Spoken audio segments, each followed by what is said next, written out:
Take a break from your busy schedule and join Harold Sala for Guidelines, a 5-minute commentary on living. What's your goal in life? And if you get there, will you really be satisfied? Tough question, right? But isn't that what fulfillment in life is all about? Success Doesn't Suck was the title of the Rolling Stone magazine article featuring Kurt Cobain in January of 1994. The American musician, artist, and songwriter changed pop music, fashion, and art through his band Nirvana and his connection with his listeners. He had gone from a quiet, unhappy boy after his parents' divorce to massive success, and by the age of 26, when the Rolling Stone writer subtitled his article, "Our man in Nirvana rages on and on about stardom, fatherhood, his feud with Pearl Jam, the death of grunge, and why he's never been happier in his life." Yet 3 months later, his heroin kit lying beside him on the floor of his home, Cobain had taken his own life with a revolver, leaving behind a 1-year-old daughter. If having lots of money is your goal in life, then consider George Vanderbilt III, a millionaire, sportsman, philanthropist, and playboy. Money, sex, and fame were all his, yet he ended his life leaping from the 10th floor of a hotel window. What many seek in life he had, yet with it, happiness eluded him. If accomplishment in life is your goal, then consider the life of Ernest Hemingway, one of the heroes of my youth. When I was in college, I thought, boy, if I could ever write like Hemingway, I'd have it made.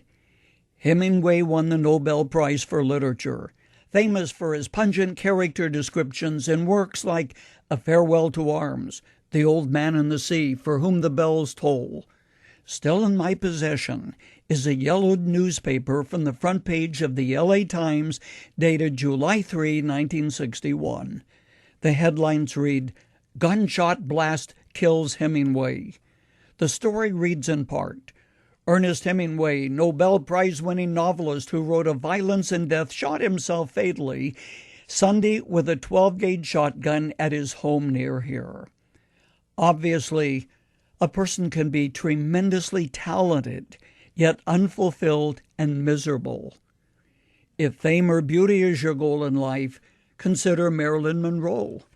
On August 5, 1962, newspapers told how this gifted, beautiful woman overdosed on Nembutal, a drug that stopped her heart. Her psychiatrist finally smashed down the door to find her lifeless body. My hometown newspaper editorialized, "Marilyn Monroe died Sunday, proving that even $10,000 a week won't buy peace of mind." I've just mentioned some of the most commonly sought goals of people: money, achievement, and notoriety or fame. There has to be more, something that brings a purpose to life beyond these. Long ago, Augustine, one of the early church fathers, wrote that there is a God-shaped vacuum in the heart of every person, which can be met only through a divine encounter. Friend, what's your goal in life? If you reach it, without God, there will always be an emptiness in your heart that will never be satisfied. Fame, wealth, and accomplishment are like a mirage on the desert, and when people get there, they discover life is still empty. The empty place in your heart can only be filled by God, but He will do that if you seek Him.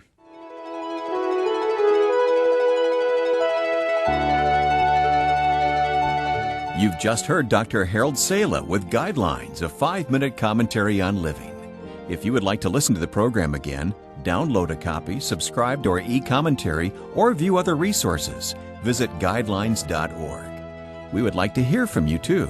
You can email us at info@guidelines.org.